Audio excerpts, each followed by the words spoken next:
le 25 mars 2020. La structure traditionnelle du pouvoir monarchique britannique fut profondément remise en question par un homme qui avait passé des décennies dans l'ombre. Le prince Edward, duc d'Édimbourg, remporta une victoire inattendue.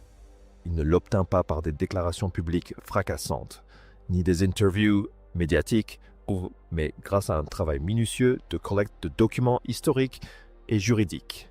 Pendant des années, le roi Charles avait agi en partant du principe que son accession au trône lui conférait une autorité absolue sur les biens familiaux. Il pensait pouvoir réorganiser les propriétés, les titres et les héritages à sa guise. Cependant, Édouard tint bon en apportant des preuves démontrant que l'autorité du roi avait des limites distinctes et légales. Ce ne fut pas seulement une victoire personnelle pour le duc, ce fut un moment qui révéla un profond malentendu au sommet de la monarchie quant aux limites du pouvoir souverain. Ce conflit trouve son origine dans la décision délibérée et définitive prise par la reine Élisabeth II avant son décès en 2022. Elle avait observé avec attention l'évolution de sa famille consciente, que les pressions liées à l'argent, au pouvoir et au titre ne feraient que s'intensifier après sa disparition. Sa décision de léguer le duché d'Édimbourg au prince Edward n'a jamais été négociable. Ce titre était indissociable de l'identité du prince Philippe, qui l'avait porté avec distinction pendant plus de 7 décennies. Élisabeth considérait Edward comme le fils resté, fidèle à ses principes, resté à l'écart des scandales et n'ayant jamais nui à l'institution. Bien que le titre ait été officiellement remis en avril 2023, la controverse a éclaté lorsque l'héritage matériel qui y était lié a été remis en question. Le duché ne représentait que la moitié de l'héritage. L'autre moitié était de Bagshot Park, un manoir de style néogothique Tudor de 120 pièces, qui constitue le cœur du domaine d'Édimbourg. Le parc de Bagshot s'étend sur 51 acres au sein du prestigieux parc de Windsor. Il ne s'agit pas d'une simple résidence. Il incarne l'histoire du duché. À la fin de sa vie, la reine Élisabeth a signé une lettre d'intention liant juridiquement le domaine au titre pour la durée de vie d'Édouard. Fait crucial, cette lettre a été signée en présence du prince Philippe alors qu'il approchait de la fin de sa vie. Philippe connaissait mieux que quiconque les rouages du palais et savait que sans un tel document, son plus jeune fils serait vulnérable à d'éventuelles restructurations. Il était conscient qu'un titre sans fondement n'est qu'un nom sans pouvoir. Élisabeth et Philippe ont officialisé cette décision par un document signé en présence de témoins, mais après leur décès, une nouvelle mentalité s'est imposée à Buckingham Palace. Charles considérait la modernisation comme une obligation de revoir les baux, d'auditer les finances et de récupérer les biens qui, selon lui, pouvaient être mieux utilisés ou rentabilisés. Début 2026, cette volonté de modernisation s'est traduite par des actions concrètes contre Bagshot Park. Le duc d'Édimbourg se trouvait face à une institution qui lui avait conféré son titre et qui tentait désormais de le déposséder de la demeure qui donnait tout son sens à ce titre. Il s'agissait d'une atteinte directe à sa stabilité et à son rôle de membre actif de la famille royale. Pour comprendre la détermination d'Edward, il faut considérer l'immense investissement personnel et financier qu'il avait consenti dans cette propriété. Lorsque le domaine lui fut proposé en 1996, il était dans un état de délabrement avancé.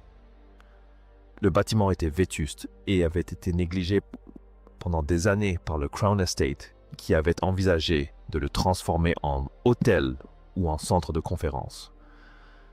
Finalement, Edward prit en charge la restauration et signa un bail de 50 ans en 1998 à un loyer qui tenait compte du mauvais état du bien.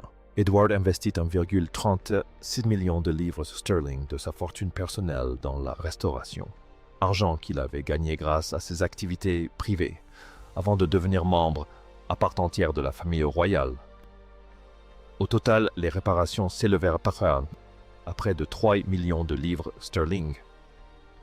Une fois la restauration achevée, son loyer fut porté à 90 000 livres sterling par an, un montant que la Cour des comptes nationale confirma comme étant la juste valeur marchande. Cela contrastait fortement avec les autres membres de la famille, notamment le prince Andrew, qui occupait Royal Lodge depuis des des années sans payer les tarifs du marché.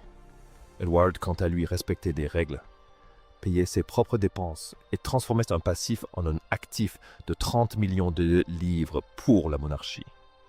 Pourtant, l'institution convoitait désormais cet actif avec des motivations financières qu'il était impossible d'ignorer. La clairvoyance du prince Philippe, qui avait signé la lettre d'intention, constitua le principal rempart d'Edward contre ces tentatives de récupération. Le 25 mars 2020 ici, la défense d'Edward était prête. Il disposait de 3 éléments de preuve essentiels, le bail original détaillant son investissement privé, la lettre signée par ses parents établissant son titre de propriété et 20 ans de registre d'entretien qui avaient permis à la couronne d'économiser des millions. Mais le conflit ne se limitait pas à la propriété. Il était devenu profondément personnel.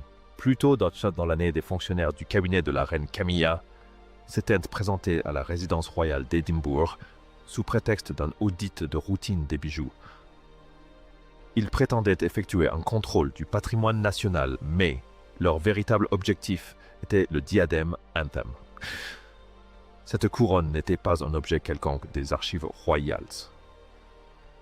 Il s'agissait du diadème de mariage de Sophie, commandé par la reine Élisabeth en 1999. C'était une pièce unique, confectionnée à partir de 4 éléments anciens en chèvrefeuille provenant de la collection privée de la reine Victoria. Pendant plus de 25 ans, le diadème Anthem fut la seule couronne que Sophie porta. Contrairement aux autres membres de la famille royale, elle n'eut jamais accès au grand diadème d'apparat, signe discret mais clair de sa position inférieure au sein de la hiérarchie familiale à cette époque. Le diadème Anthem devint son unique symbole de rang royal. L'audit de Camilla s'appuyait sur un langage juridique pour affirmer que puisque le diadème était composé de pierre et d'or, de l'époque victorienne, il devait être reclassé comme propriété de l'État et restitué au coffre-fort central. De fait, Sophie devrait demander l'autorisation de porter son propre diadème de mariage. L'équipe juridique d'Édouard a immédiatement perçu le danger que représentait ce précédent. Si des cadeaux personnels d'un monarque pouvaient être reclassés des décennies plus tard, aucun bijou de la famille ne serait à l'abri, y compris ceux détenus par Camilla elle-même. Cette décision rappelait un épisode douloureux du passé. Après la mort de la princesse Diana, un collier d'émeraude et de diamants offert par la reine-mère, à l'occasion de son mariage, fut remis dans le coffre-fort. Camilla le fit ensuite transformer en broche et la porta publiquement, un geste qui provoqua une vive indignation. À présent, le même sort était réservé à Sophie. Cependant, Edward détenait un document décisif, un acte de donation signé par Élisabeth en 1999. Ce document stipulait clairement que le diadème Anthem était un cadeau de mariage privé et non un prêt d'État. Élisabeth avait également conféré à Sophie l'ordre royal de Victoria, une distinction honorifique pour service rendu directement et personnellement à la reine. Il ne s'agissait pas de simples titres et de bijoux. C'était des témoignages de confiance directe de la part d'une reine envers la femme sur laquelle elle s'appuyait le plus. Pour mieux protéger le diadème, Edward a invoqué un détail technique. En 1999, il avait collaboré avec les joailliers royaux pour concevoir une parure de perles noires et blanches assortie à celle de son épouse, spécialement conçue pour compléter le diadème. Si les matériaux avaient été financés par la couronne, Edward détenait les droits sur le dessin. Ses avocats ont plaidé que le diadème et les perles formaient un ensemble artistique unique et indissociable. Récupérer le diadème constituerait donc une violation de ses droits de propriété intellectuelle. Au-delà des aspects juridiques, l'enjeu émotionnel était considérable. Sophie était exceptionnellement proche de la reine Élisabeth, l'appelant notamment « Amma Sedamet », maman, lors d'un discours public en 2019. Ce lapsus révélait un lien plus maternel qu'institutionnel. Pour Sophie, le diadème était un cadeau de sa mère, et qu'elle se retrouvait confrontée à la tentative d'une autre femme d'effacer ce lien. Dans l'après-midi du 25 mars, l'équipe juridique d'Edward lança un dernier avertissement si la revendication du diadème n'était pas abandonnée, elle divulguerait des lettres privées de la reine Élisabeth. Ces lettres contenaient, semble-t-il, non seulement ses souhaits concernant les bijoux de Sophie, mais aussi ses pensées les plus intimes au sujet de Camilla. La divulgation de tels documents aurait été catastrophique pour l'image que Charles avait mis des années à construire pour la reine consort. Cela aurait ravivé des décennies de tensions familiales sous le feu des projecteurs. Pressentant l'escalade, la princesse Anne intervint. Son intervention changea radicalement l'atmosphère. Anne et Sophie s'étaient considérablement rapprochées durant l'année qui suivit la mort du prince Philippe, toutes deux œuvrant quotidiennement au soutien de la reine vieillissante. Anne n'était plus seulement la sœur d'Edward. Elle était la garante du respect des dernières volontés de leur mère. La confrontation d'Anne avec le roi Charles fut décrite comme brutale et directe. Elle lui fit remarquer que s'il laissait aujourd'hui la signature d'un monarque sur un bail ou un acte de donation être ignoré, sa propre signature n'aurait plus aucune valeur demain. Elle s'attaqua au fondement même de son autorité souveraine, arguant que la confiance en la couronne repose sur la constance des monarques qui l'ont précédée. Anne a clairement indiqué que la maison et le diadème étaient les deux faces d'une même pièce, celle d'une même bataille contre la violation de la parole royale. Elle constatait également que le même schéma qui avait brisé la princesse Diana se répétait avec Sophie, et elle était déterminée à y mettre un terme. Anne est allée plus loin, menaçant de révéler au grand jour l'intégralité des dépenses et du personnel de la maison de la reine si les pressions exercées sur Edward ne cessaient pas. La princesse Anne est également intervenue pour protéger les enfants d'Edward, James et Louise. Des efforts discrets avaient été déployés pour les contraindre à une vie privée et réduire leur protection plus tôt que prévu. Anne a insisté sur le fait qu'une telle décision revenait exclusivement à leurs parents et aux enfants eux-mêmes, citant son propre choix de préserver l'intimité de ses enfants sans intervention institutionnelle. À l'issue de cette réunion, Charles se retrouva sans solution viable. Son équipe juridique parvint à sa conclusion, la position d'Edward était inébranlable. La loi était du côté du duc et toute tentative de la contourner par décret royal aurait probablement échoué et provoquerait une crise constitutionnelle. Charles devait se résigner à l'idée que ce que sa mère avait légué à Edward constituait un héritage définitif et non un prêt temporaire. La découverte du rôle du prince Philippe dans la documentation a rendu la prise de conscience du roi d'autant plus douloureuse. Charles savait que sa mère était protectrice, mais il ignorait que son père avait formellement appuyé cette protection par écrit durant ses derniers jours.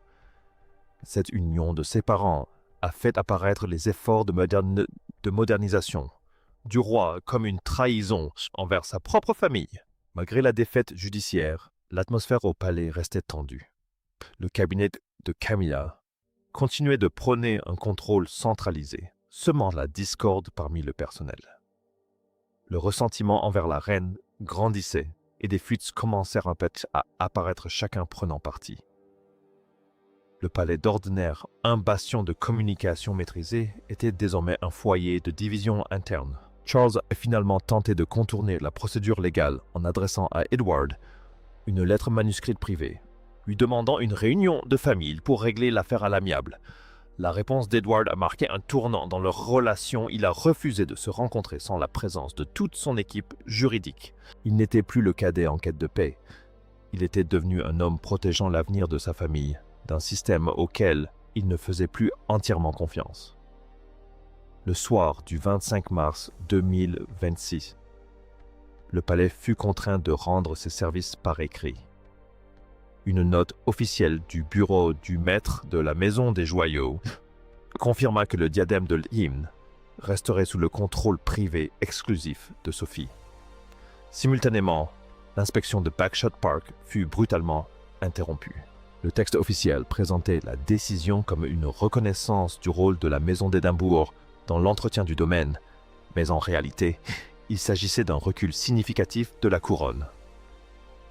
Tout ce qu'Édouard possédait, le titre, la demeure, les bijoux, demeuraient exactement là où la reine Élisabeth les avait placés. Si cela mit un terme légal aux différends de la paix, n'y fut pas pour autant instauré.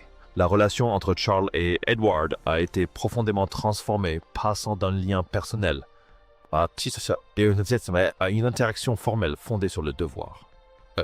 Le public peut voir des images de deux frères côte à côte, lors d'événements officiels, mais la réalité est celle d'une profonde méfiance et d'une distance juridique.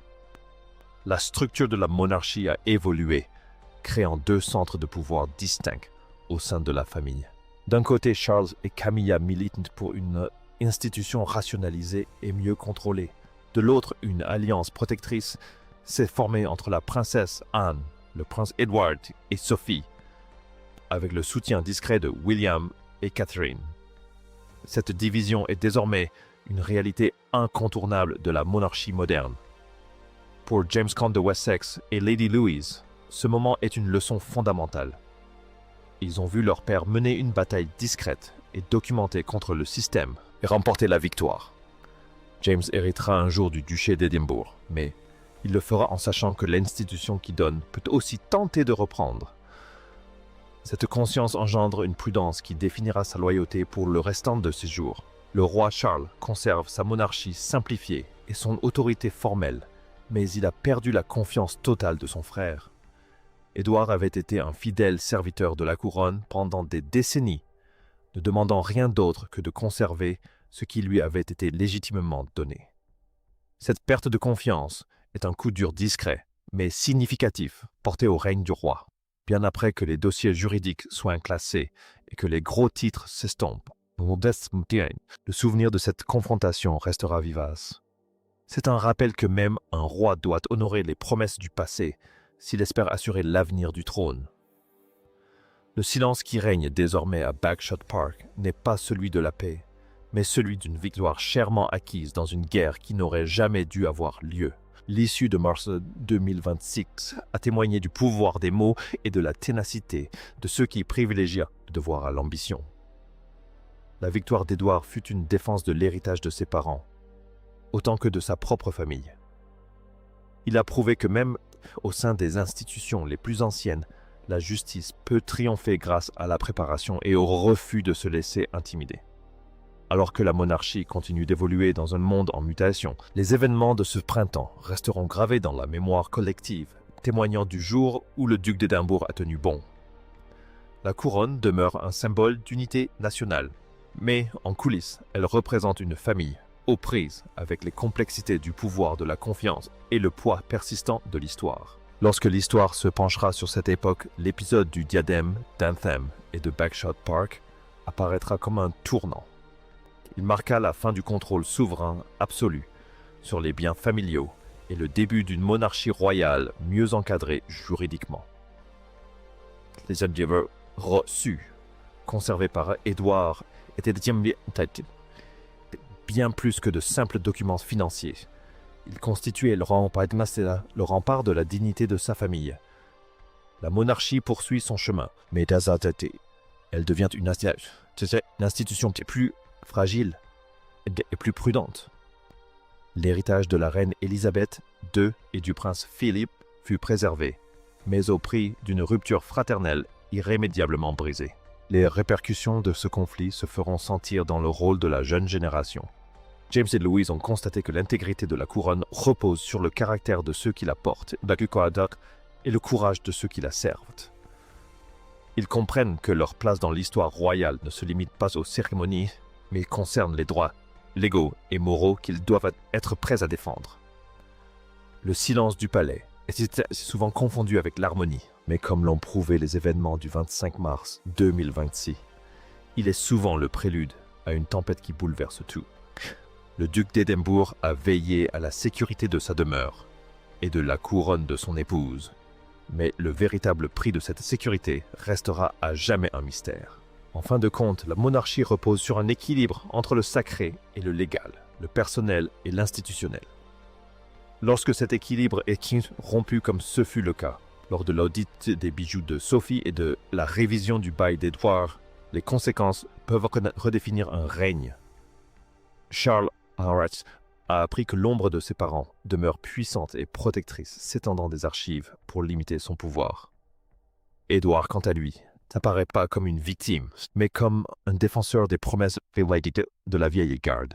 Les joyaux de la couronne continuent de briller dans le coffre-fort, mais les trésors les plus importants étaient se conserver dans un coffre-fort de haute sécurité à Surrey. Ceux qui sont restés là où ils ont toujours été, destinés à être. Cette saga s'achève sur une meilleure compréhension de l'héritage royal. Elle sert d'avertissement à tout futur monarque. La modernisation d'une institution historique doit s'accompagner du respect des engagements juridiques de ses prédécesseurs. Pour le public britannique, ce feuilleton a offert un aperçu rare des négociations intenses qui se déroulent en coulisses. Il a révélé une famille qui a à bien des égards va être confrontée aux mêmes luttes juridiques et émotionnelles que n'importe quelle autre, même si le contexte est bien plus grandiose. Le duc et la duchesse d'Édimbourg poursuivent leur action, leur position étant consolidée par une bataille qu'ils n'avaient pas cherchée, mais ils étaient parfaitement préparés à gagner. Le dernier message du maître de la maison des joyaux était un petit bout de papier qui portait le poids de l'avenir de la monarchie. C'était la preuve que même un roi était soumis à la vérité. Alors que le soleil se couche sur les murs restaurés de Bagshot Park, la maison se dresse comme un monument à la persévérance d'Édouard. Cette demeure acquise à la sueur de son front et grâce à sa fortune personnelle demeure un bastion des dernières volontés de la reine défunte.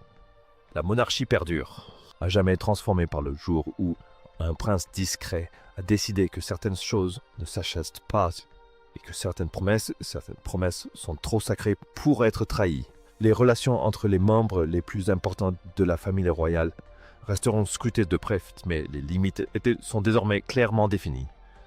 Le pouvoir des preuves s'est imposé comme une nouvelle forme de monnaie royale. La confiance peut être rompue, mais la loi demeure offrant un cadre à une famille qui doit continuer à œuvrer ensemble en public, tout en préservant sa distance juridique en privé. Telle est la nouvelle réalité de la maison de Windsor, une institution définie par son histoire, mais régie par les réalités juridiques actuelles. La victoire du duc d'Édimbourg nous rappelle que dans le jeu des couronnes, la stratégie la plus efficace consiste parfois simplement à maintenir le cap et à conserver les archives. Ce chapitre marquant de l'histoire royale prouve que l'héritage d'un monarque ne se résume pas aux couronnes qu'il porte, mais s'étend aux familles qu'il laisse derrière lui et aux structures juridiques qu'il met en place pour les protéger.